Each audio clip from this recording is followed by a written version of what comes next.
ஓம் சாந்தி.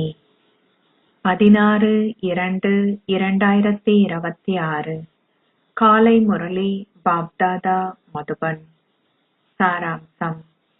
இனிய குழந்தைகளே, பிராணேஸ்வரராகிய தந்தை குழந்தைகளாகிய உங்களுக்கு உயிர் தானத்தை அருள வந்துள்ளார். தமோ பிரதானிலிருந்து சதோ பிரதான் ஆகுவதே உயிர் தானத்தை பெறுதல் என்பதன் அர்த்தமாகும். கேள்வி: நீங்கள் நாடகத்தின் ஒவ்வொரு ரகசியத்தையும் அறிந்திருப்பதால் நாடகத்தின் எந்த காட்சி உங்களுக்கு புதியது அல்ல?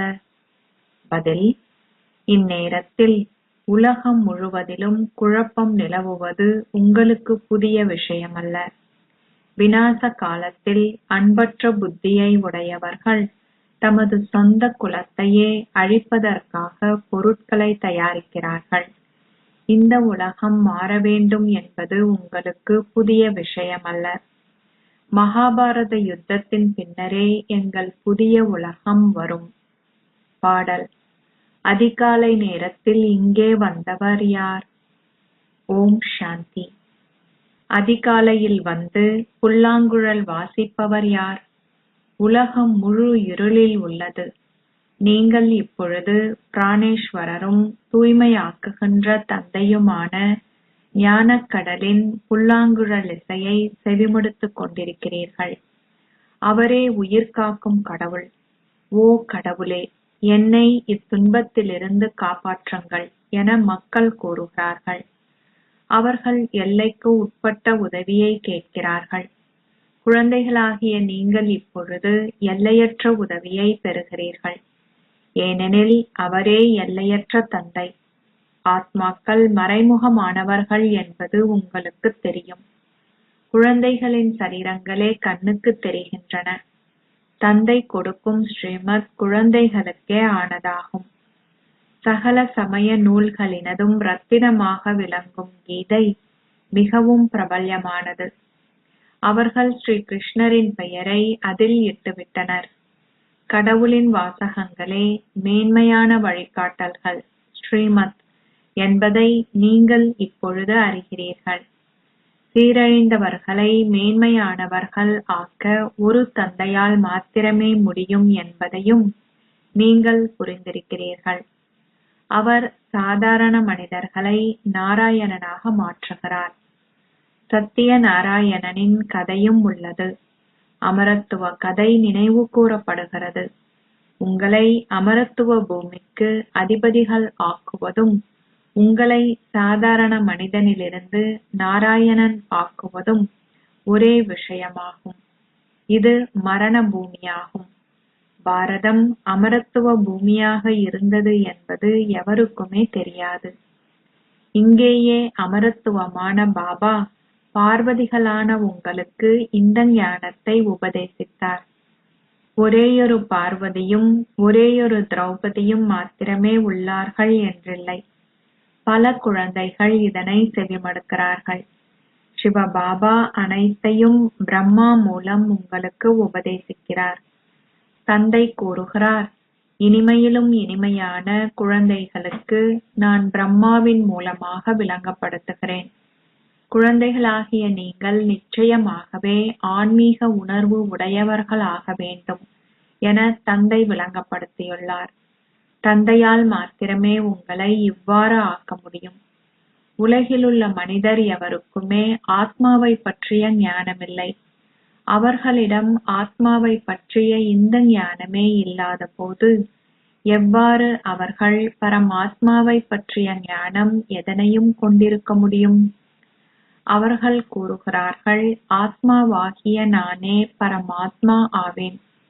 முழு உலகமும் அத்தகைய பெரியதொரு தவறில் அகப்பட்டுள்ளது. அவர்கள் முற்றிலும் கள்ளு புத்தியை உடையவர்களாக இருக்கிறார்கள். வெளிநாட்டினரின் புத்திகளும் கல்லை போன்றே உள்ளன.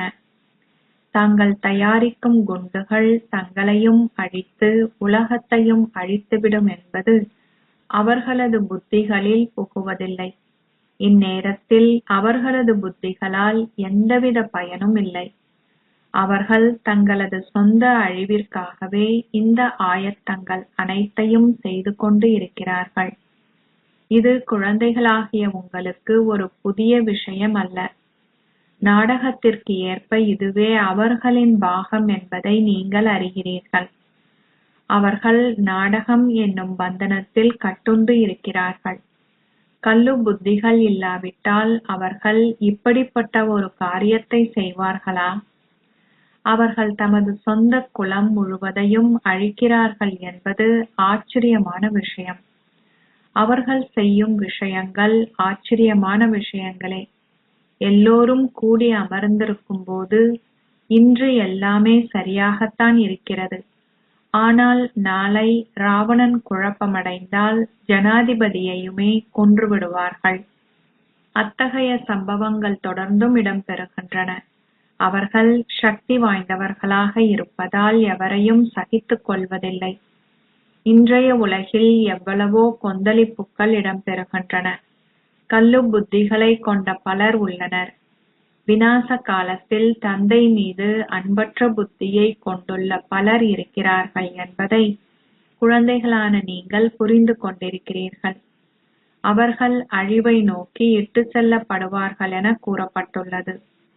இப்பொழுது இவ்வுலகம் மாற வேண்டும். மகாபாரத யுத்தம் இடம்பெற்றது என்பது உங்களுக்கு தெரியும். தந்தை உங்களுக்கு ராஜயோகத்தை கற்பித்தார். சமய நூல்களில் அவர்கள் முற்றுமுழுதாக விநாசம் அடைந்ததாக காட்டியுள்ளார்கள். எவ்வாறாயினும் முற்றுமுழுதான விநாசம் ஏற்படுவதில்லை. அவ்வாறாயின் பிரளயம் ஏற்படும். மனிதர்கள் எவரும் இல்லாமல் பஞ்ச தத்துவங்கள் மாத்திரமே நிலைத்திருப்பது என்பது சாத்தியமில்லை. பிரளயம் ஏற்பட்டால் மனிதர்கள் எங்கிருந்து வருவார்கள்? ஸ்ரீ கிருஷ்ணர் தனது பெருவிரலை வாயில் சூப்பியபடி ஓர் அரசமர இலையில் சமுத்திரத்தில் மிதந்து வந்ததாக அவர்கள் காட்டுகின்றார்கள். ஒரு கை குழந்தையால் அவ்வாறு வர முடியுமா? அவர்கள் சமய நூல்களில் அத்தகைய கதைகளை எழுதியுள்ளார்கள். கேட்கவே வேண்டாம்.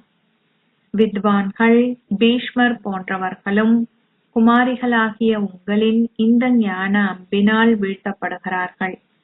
நீங்கள் மேலும் முன்னேறி செல்லும் போது அவர்களும் வருவார்கள். நீங்கள் சேவையில் எவ்வளவிற்கு சக்தி வாய்ந்தவர்கள் ஆகி எவ்வளவிற்கு தந்தையின் அறிமுகத்தை தொடர்ந்தும் அனைவருக்கும் கொடுக்கிறீர்களோ அவ்வளவிற்கு நீங்கள் மற்றவர்களில் ஒரு தாக்கத்தை ஏற்படுத்துவீர்கள். ஆம், தடைகளும் இருக்கவே செய்யும்.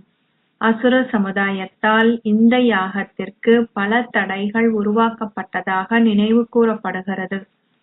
கல்லு புத்திகளை கொண்ட அப்பாவி மக்கள் இதனை பற்றி எதையுமே விளங்கிக் கொள்வதில்லை. உங்கள் ஞானம் தனித்துவம் வாய்ந்தது என அவர்கள் கூறுகிறார்கள். இவை புதிய உலகத்திற்கான புதிய விஷயங்கள் என்பதை நீங்கள் புரிந்து கொள்கிறீர்கள்.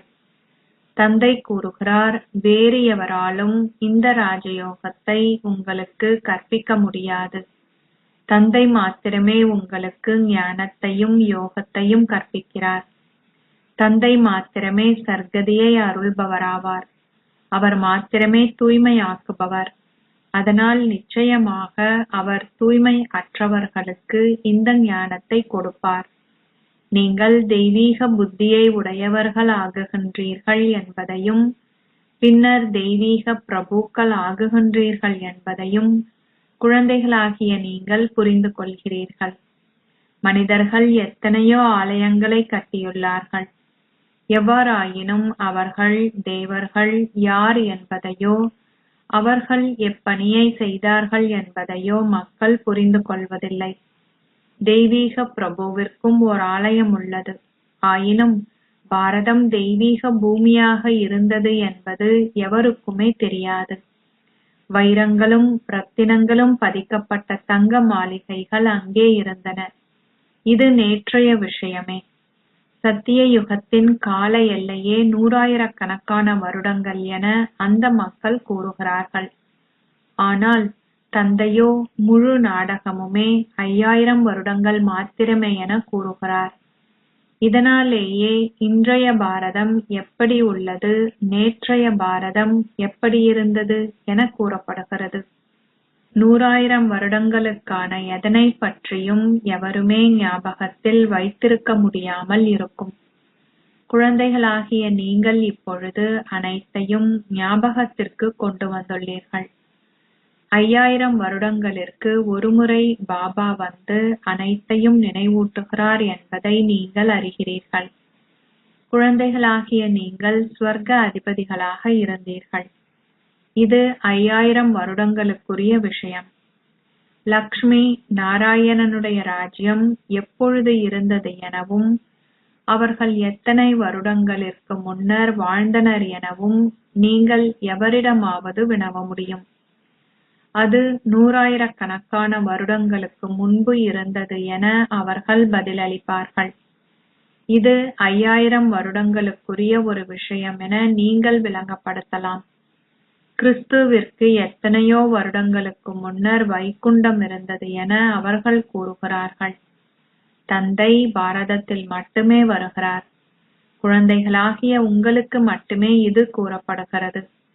மக்கள் அவரது பிறந்த நாளை கொண்டாடுவதால் நிச்சயமாக அவர் வந்து எதனையாவது செய்திருக்க வேண்டும். அவரே தூய்மையாக்குபவர். ஆதலால் அவர் நிச்சயமாகவே அனைவரையும் தூய்மையாக்குவதற்காகவே வந்திருக்க வேண்டும். அவரே ஞானக்கடல். அதனால் அவர் நிச்சயமாக இந்த ஞானத்தை கொடுப்பார், இல்லையா?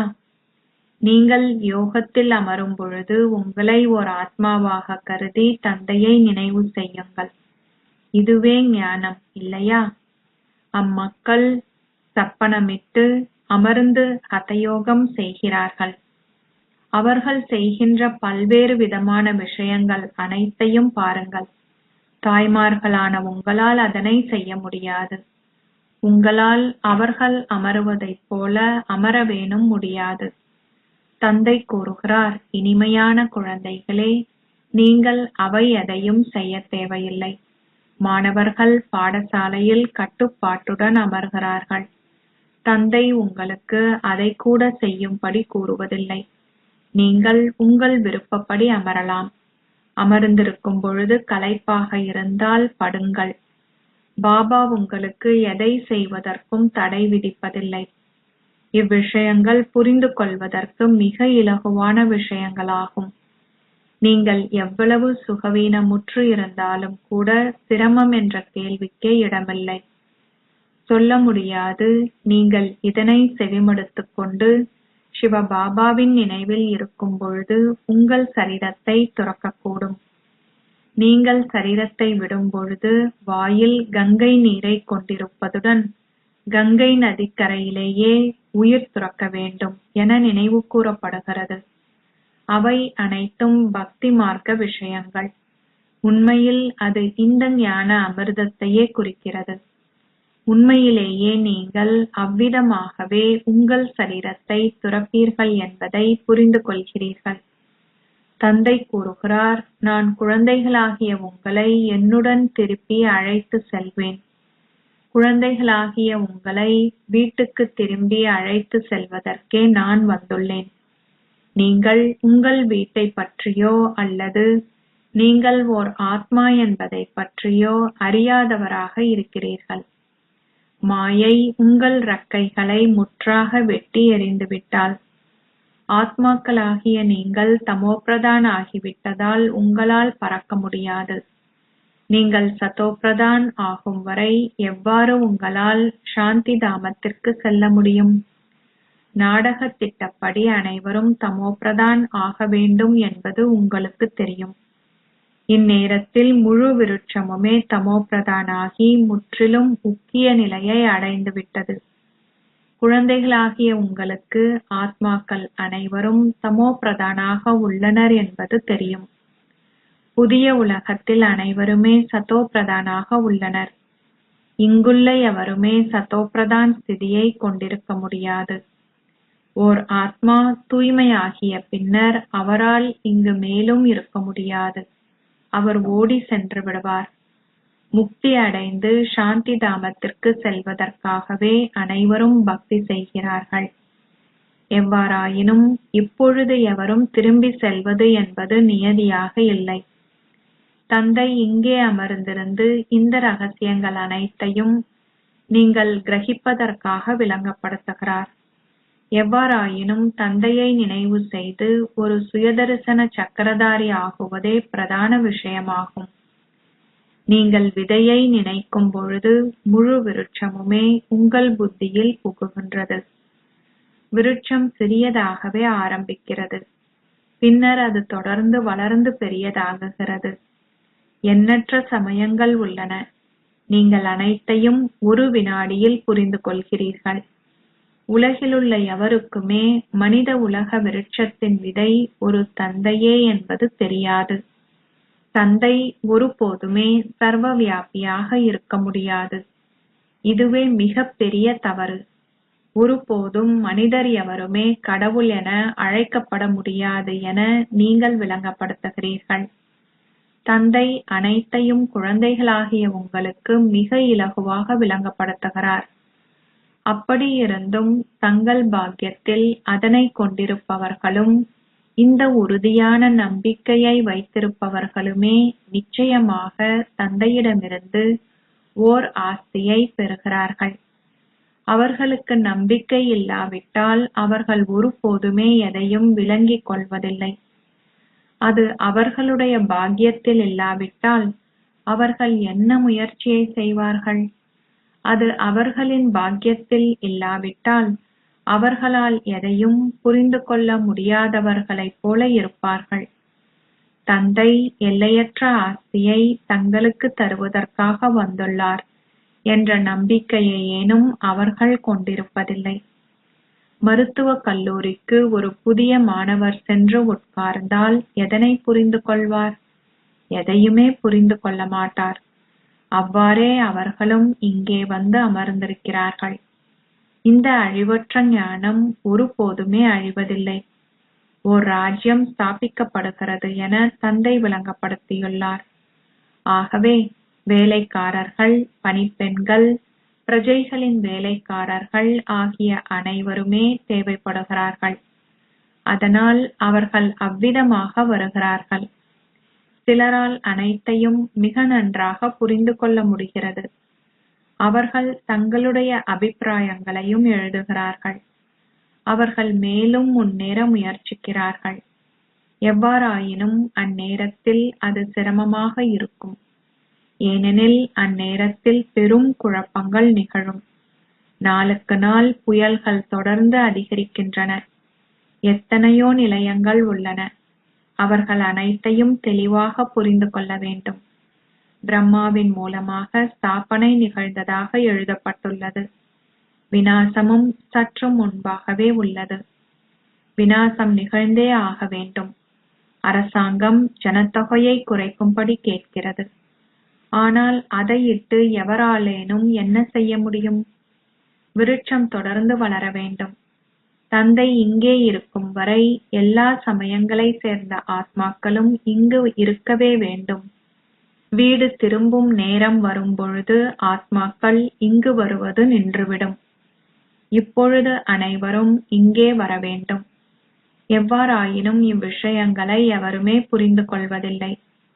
இது இப்பொழுது ராவண ராஜ்யம் எனவும் தான் ராமராஜ்யத்தை விரும்புவதாகவும் பாபுஜி கூறுவது வழக்கம். இன்னார் ஸ்வர்க்கவாசி ஆகிவிட்டார் என அவர்கள் கூறுகிறார்கள். அதன் அர்த்தம் இது நரகம் என்பதே ஆகும். அவர் நிச்சயமாகவே ஒரு நரகவாசியாகவே இருந்தார். அதனால் அவர் ஸ்வர்க்கவாசி ஆகியது நல்லதே என்பதை கூட மக்களால் புரிந்து கொள்ள முடிவதில்லை. பாபா கூறுகிறார், மனிதர்கள் மனித முகத்தையும் குரங்கின் குணத்தையும் கொண்டுள்ளார்கள். தூய்மையாக்குபவரான சீதையின் ராமரே, பதீத பாவன சீதாராம் என அவர்கள் தொடர்ந்து பாடுகிறார்கள். நாங்கள் அனைவரும் தூய்மையற்றவர்கள். தந்தை மாத்திரமே அனைவரையும் தூய்மையாக்குகிறார். அனைவரும் பக்தி மார்க்கத்து சீதைகளாக இருக்கின்றனர். தந்தையே ராமராவார். நீங்கள் இதனை மக்களுக்கு நேரடியாக கூறும் பொழுது அவர்கள் அதனை ஏற்றுக்கொள்வதில்லை. அவர்கள் ராமரை அழைக்கிறார்கள். தந்தை குழந்தைகளான உங்கள் ஒவ்வொருவருக்கும் மூன்றாவது ஞானக் கண்ணை இப்பொழுது கொடுத்துள்ளார். நீங்கள் இப்பொழுது வேறு உலகத்தை சேர்ந்தவர்கள் போல தோன்றுகிறது. அவர்கள் பழைய உலகில் எதை தொடர்ந்து செய்து வருகிறார்கள்? நீங்கள் இப்பொழுது இதனை புரிந்து கொள்கிறீர்கள். குழந்தைகளாகிய நீங்கள் இப்பொழுது விவேகம் அற்றவர்களிலிருந்து விவேகமானவர்கள் ஆகிவிட்டீர்கள். ராவணனே உங்களை மிகவும் விவேகம் அற்றவர்கள் ஆக்கினான். தந்தை விளங்கப்படுத்துகிறார், இந்நேரத்தில் மனிதர்கள் அனைவரும் தமோபிரதான் ஆகிவிட்டார்கள். இதனாலேயே தந்தை வந்து உங்கள் அனைவரையும் சத்தோபிரதான் ஆக்குகிறார். தந்தை கூறுகிறார், குழந்தைகளாகிய நீங்கள் தொடர்ந்தும் சேவையை முன்னெடுத்து செல்கின்ற போதிலும் தந்தையை நினையுங்கள் எனும் ஒரு விஷயத்தை ஞாபகத்தில் வைத்திருங்கள். தமோ பிரதானிலிருந்து சதோபிரதான் ஆகும் வழியை வேறு எவராலும் உங்களுக்கு காண்பிக்க முடியாது. அனைவரினதும் ஆன்மீக சத்திர சிகிச்சை நிபுணர் ஒருவரே. ஆத்மாக்கள் தமோபிரதான் ஆகிவிட்டதாலேயே அவர் வந்து ஆத்மாக்களாகிய உங்களுக்கு ஊசி போடுகிறார். தந்தையே அனாதியான சத்திர சிகிச்சை நிபுணர் எனப்படுகிறார். ஆத்மாக்கள் இப்பொழுது சதோ பிரதானிலிருந்து தமோ பிரதான் ஆகிவிட்டதால் அவர்களுக்கு ஓர் ஊசி மருந்து தேவைப்படுகிறது. தந்தை கூறுகிறார், குழந்தைகளே, நீங்கள் ஆத்மாக்கள் என்ற நம்பிக்கையை வைத்திருந்து உங்கள் தந்தையை நினைவு செய்யுங்கள். உங்களது புத்தியின் யோகத்தை இனிய வீட்டுடன் இணையுங்கள். நாங்கள் எங்கள் இனிய மௌன வீட்டிற்கு செல்ல வேண்டும். அசரீரியான உலகமே இனிய வீடு எனப்படுகிறது. நல்லது.